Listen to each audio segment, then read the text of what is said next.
Hi friends, welcome to Tuesday's book recommendations. I'm Suzanne and I am going to share with you today some of my favorite picture books of New York City.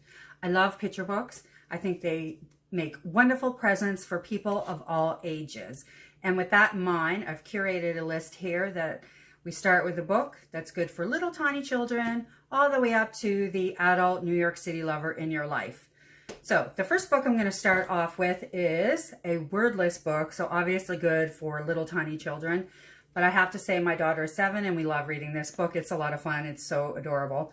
You Can't Take a Balloon into the Metropolitan Museum by Jacqueline Price Weitzman and Robin Price Glasser.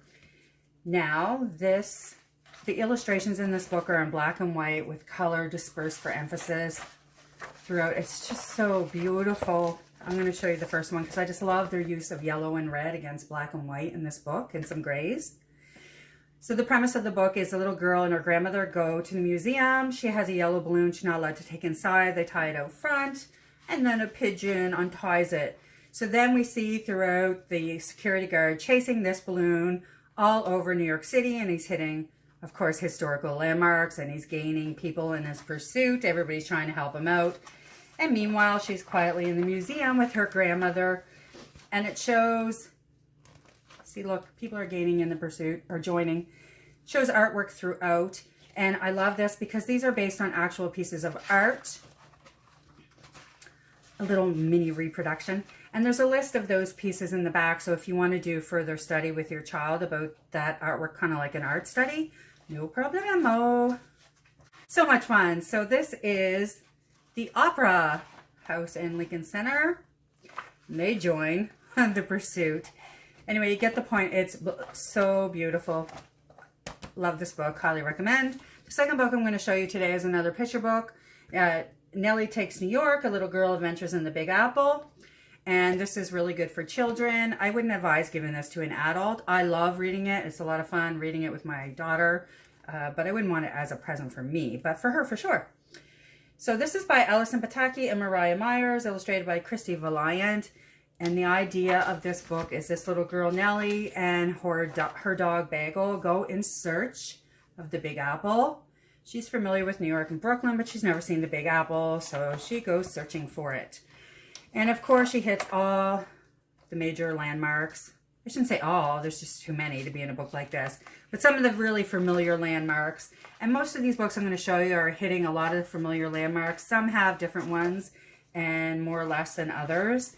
One thing I found in this book I didn't see in the other ones I'm going to show you is there is a memorial to 911, which I appreciated and liked in this book. So again, that is Nellie Takes New York. And the next one I love, this is called, I keep saying that, I do love them all. I appreciate some of them for different reasons. This is New York by Mark Brown in New York. And what I appreciate about this book is it's showing New York back from when it was New Amsterdam I can't speak, to current day New York. And Mark always wanted to live in New York and now does. So this is kind of like I consider it Mark's love letter about and to New York, and we get to benefit from it. But as you see here, see, this is New Amsterdam. Look at that. It's so much fun.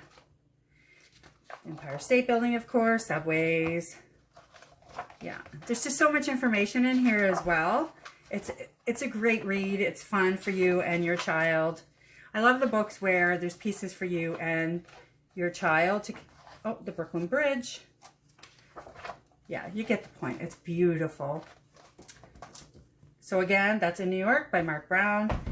The next one is called New York, New York, the Big Apple from A to Z. And like I said, some books show more than others, or different sites or festivals and that sort of thing in New York. There we go. And of course, because this is A to Z, it shows more than any other ones I find. Again, the illustrations are cute. Detailed with some of them. Now, the illustrations are detailed, sorry, some more than others. The other thing I really love about this book is you get to choose how much information you really feel like reading. So there's a blurb with every festival or site that you're going to, and this is Grand Central Terminal. So here's a blurb, and you can choose to read that with your child. But then dispersed throughout, there's these other pieces of information. So you can choose to read those or not. Look at the Apollo in Harlem. So you may just choose to read this, or you want more information. Maybe it depends on the day, but you get to choose, which who doesn't like choice? Yeah. So again, this is New York, the Big Apple from A to Z. The next one I'm going to show you is one of my favorites. Now this book I would give to an adult, and if I didn't already have it in my library, would be really grateful to receive it. And this is a new anniversary edition, so I'd say I'm not alone in my love of this book. This is My New York by Kathy Jacobson. So this is a story about a little girl. Okay, so this is the premise of the story is a little girl is going through New York with her mother and her cat, sometimes with a friend. This is a map of New York, and the reason I'm emphasizing this is because we actually kept referring back to this map, and I love that because it gave me an understanding of some space in the layout of New York City. And I don't always use the maps they put in the front of the books, but I did. She did something really cool here. If you see this blue line in here, this is a path that the little girl in this book actually took, and we could go back and kept referring to it, which we did. So the illustrations are lovely. Yeah. The other thing I really appreciated about this book, so here is the zoo in Central Park, and we had a lot of fun looking for the characters that are in the story at this particular outing and trying to find them in each illustration. So we found the little girl in the story. She's over here. I can't see at this angle. Anyway, she's at the Ant Farm. What I found really cute was her cat was way over there. So it was fun in each of them to find, like I said, the characters in the story. The other thing I loved is they have pullouts. Come on, who doesn't love pullouts? And if you turn that over, look, you get the view as if you were standing from the observation deck of the Empire State Building. Personally, I just think that is so creative. I love it. There are other pullouts in here. I had to be careful. I almost ripped a couple. But they have like Rockefeller Center.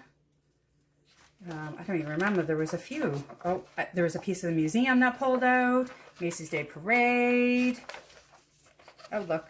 Chinatown. Yeah, it's amazing.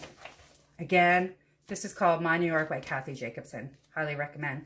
So the final book that I'm going to show you today is more of an illustrated book. And this I would absolutely recommend giving to a gift to an adult in your life who loves New York City. So any New York City lover, I think, would appreciate this book. This is called New York in 4 Seasons by Michael Storings. And I know in one of his other books, he painted with watercolors. I'm assuming these are watercolors as well. See, fall. And I got to see and learn about different things in New York that I didn't know about, like festivals happening throughout the year.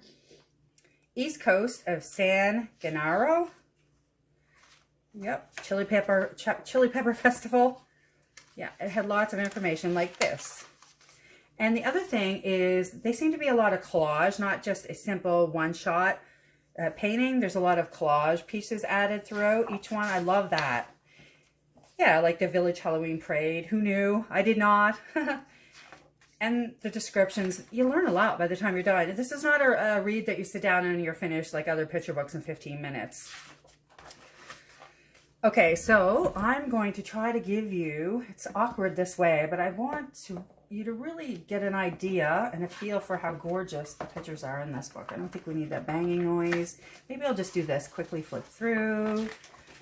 The parade, of course, Christmas in New York City, Hanukkah, Christmas Eve, the cathedral, New York, New Year's Eve, Chinese New Year, like a dog show. It's just so cute. Yeah, you really get a feel. It's wonderful. Look. Yeah, the Knicks, Tulip Festival, Central Park Zoo. Okay. So I think that's the best I can do here. Maybe this was easier. Oh, I'll learn this for the next, oh yeah, a little bit easier. There you go. This is my first video, picture book video. Can you tell?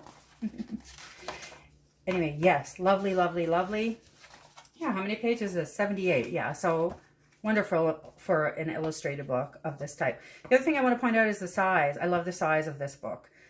Now, a lot of table coffee books, quite frankly, get on my nerves. They're huge. Doesn't mean I don't want to look at them, but they always seem to be in the way. This is much smaller, so it might be a bit better in that respect. But what I would actually do with this is put it as a bedtime on my bedside table, so it would make a really great nighttime read.